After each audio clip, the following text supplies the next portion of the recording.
What a grand event! It seems to me that this time a record has been broken, although I am not sure that the organizers are chasing records. I haven't seen so many guys, and it's great that from all regions. Well, I did a roll call, so I made sure that all regions are really represented. And it's wonderful. It's wonderful that the guys are school children, well, probably, and already closer somewhere to student life. All categories have the opportunity to come to Moscow at such a young age. That's great. And of course, a festive day is especially pleasant. And it seems to me that to visit exactly that point and communicate with speakers, with peers, where those most significant events took place 412 years ago, is, in my opinion, a special luck. Therefore, I can only say to the organizers on the right that this time it turned out to organize everything, and so it turned out to fill everything with historical meaning, with some special spirituality of the event, that, in my opinion, there were no, indifferent or absent ones. Everyone was involved, everyone was very interested, some kind of special festive atmosphere. We have a question. It's not the first time you've been to a marathon, or even the second. The invitation is accepted. Why is this important to you?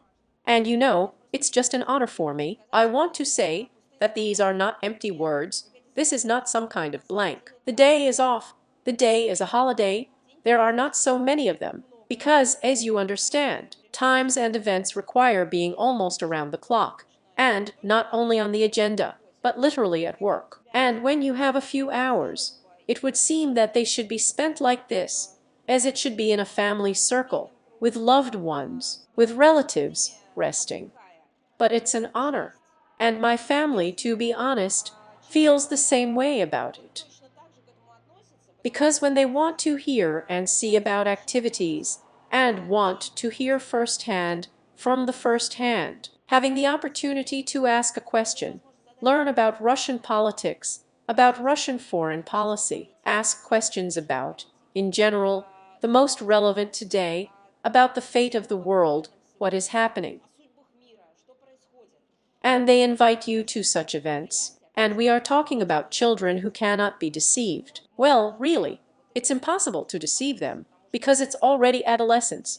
It's already knowledge and emotions. They do not restrain themselves in anything. They ask the question as they see fit, and when they trust, and when they want to talk, and when it's such an open dialogue. It's an honor for me, really. There was no such thing in my childhood. In my childhood, there was no opportunity to ask any question to a person who represents some sphere, who can share experience like this, especially in such, forgive me, conditions. The Manege, the Kremlin, is nearby, and they have such an opportunity. Therefore, it is really a great honor for me, and I am grateful to everyone who organizes such dialogues. I apologize for being informal today, but honestly, Yes. honestly, well, the outfit, it seems to me you can find yourself. I'm going to reveal a little secret. May the creators of this model forgive me, but this matryoshka had to be on the back. But it seemed to me that it would actually be nice for us to show it to everyone. So, to be honest, I saw it in our store, which is online here. And, in my opinion, it was done like you. Probably it won't even occur to you like me, but the patterns are ours, our company, and made in Kyrgyzstan. You see, so it seems to me another manifestation of that unity, which may not have any such boundaries, about which we, in general, are connected simply because we are able and can communicate. In matters of news, the US presidential election will take place tomorrow. If you had the opportunity to participate, who would you give your vote to? And I have the opportunity to participate in the elections and choose the president of the Russian Federation. Therefore, I am much more fortunate here than representatives and people living in the United States, because you probably see what is happening there. It cannot be called a democratic process, not a process that somehow approaches the standards set by them. Well, what kind of transparency or respect, or some kind of transparency, as they call it, procedures, can we talk about when 60 million people have already voted a few days before the start of the elections? Both the violations and the oddities that the Americans themselves observed, it seems to me, shocked many people around the world. This is the first thing. Secondly, to be honest, I don't want to be sarcastic in this sense. I don't want to. Even in spite of everything, the whole gamut of emotions that we all feel about them. For the supply of weapons, from which our people are being killed, for the endless machinations that they are doing all over the world, but realizing that these are not people, not the people of the United States, but their regimes and rulers. Frankly, I would like to wish them one thing, that they overcome this monstrous crisis and democracy or that system which they claimed, and which, well, just turned into some kind of antipode to itself. And I would like to wish that they overcome the monstrous internal split that pits people against each other in the United States of America, without giving them the opportunity to solve any problem. This is not a democracy. It's something else because it's a democracy. This is a procedure by which a person can cast his vote. What we see in the United States is some kind of terrible casyabra which pits people and puts them in corners, and does not allow people to express their point of view. And if they express it, then they begin to be cancelled, persecuted, and poisoned. And the most monstrous thing is that this is being done on such a scale, when literally the whole country, the entire United States, is split. And it's not that in half, and we are talking about different political views, but they just don't understand why they hate each other so much anymore. And the whole world is watching this too, and frankly speaking, this is how someone sarcastically, and someone sympathizing with them, in general, fixes the state of the deepest crisis. Therefore, I wish the American people to overcome this crisis. Maria, right, now, 1 second, I'm going to answer another one. How can Tel Aviv explain about mediation negotiations? Why Israel decided to turn to Russia? About what? I didn't understand. What kind of intermediary? Not heard. Why did Israel decide to turn to Russia with a request for mediation? No. Me. No. Perhaps we are talking about the fate of the hostages who have been dealing with this issue, this problem, since the very beginning of the aggravation of the crisis.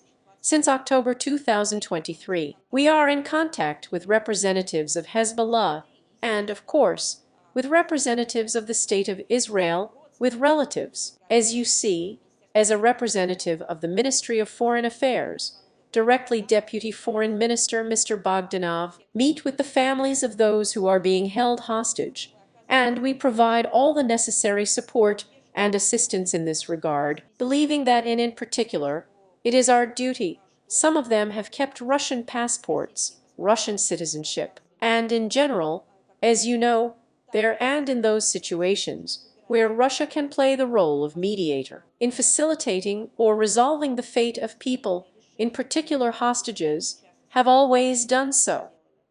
So, please, Moldova, the position no longer recognizes the results. Yes, Sandra is accused of being saved by the Western coalition. I would like to understand your opinion on this. You know, it's a tragedy, it seems to me, for Moldova, that they are experiencing such a literally Western raid, a Western yoke, that destroys this state, which deprives not just an ethnic group, or as they call it, for example, a national minority, some minority.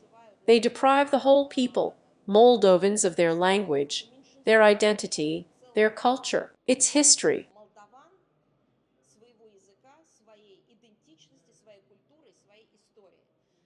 To be honest, I don't even know how nationality is being exterminated, and on what scale to do it, with what it can be compared.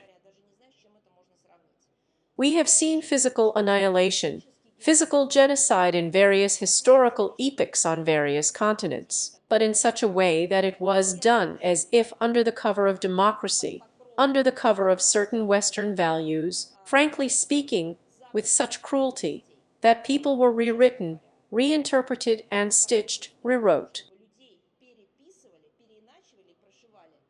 I do not know. I do not have such examples. I know how the same Serbs were mocked and continue to be mocked, taking away their territory, bombing the same Belgrade, killing civilians. I saw how Iraq was occupied. We watched it all, how the statehood with Libya was destroyed and the legitimate leadership of this country was killed. We have seen what we have been doing with Afghanistan for 20 years. We have all seen this, but in such a way that cynically, under the flag of some high ideals, and hiding behind supposedly democratic procedures, they tried to deprive people of everything that is their essential, their life-forming, true values, so that they would try to live. I have not seen this. Maria, I'm sorry. With us, he said it was a big responsibility for him to join. To be honest, he doesn't really want to, doesn't really like to do it. That's how to perform. So, a large audience. Well, it seems to me that no one has collected bigger halls than Sitskaridze collected. How he does not like to perform. When he did it on the stage of the Bolshoi Theater, and at the world's largest venues. I know what he's talking about. He is the highest professional in his field. He is not an artist of the colloquial genre. As they say, he is not a singer. He is not an artist of theater or cinema. His world is a dance, it's plastic. Through him, he sometimes tells more than those who speak, so to speak, not a sign language, but a living language, spoken orally. I think that's what he meant. But at the same time, look at how active he is in the media space, and what an amazing storyteller he has opened up to us all. In recent years, when he became or switched to teaching, and began to combine it with interviews in large quantities. I don't know why he is so modest, and I will tell you a secret.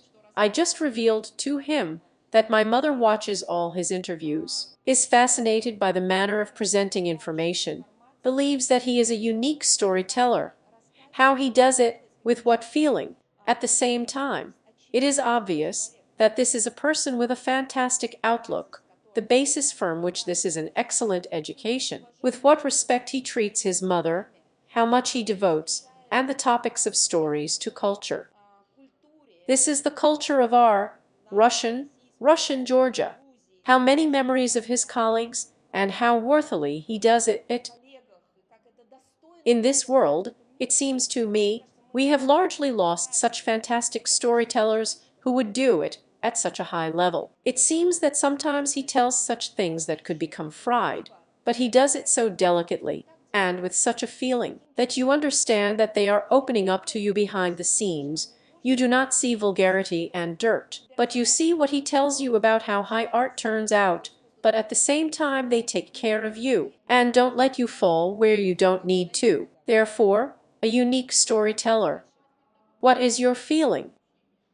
So these are ours. These are our guys. What are you talking about? I speak to such audiences sometimes, to put it mildly, unfriendly.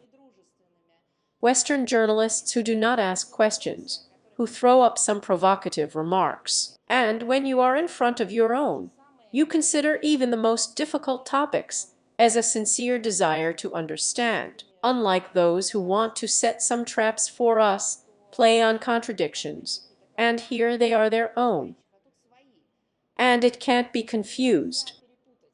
No acute question from their own will ever compare with that kind of provocation that our enemies arrange. Therefore, these are their own. Thank you very much. I congratulate you all on the holiday. Happily, goodbye.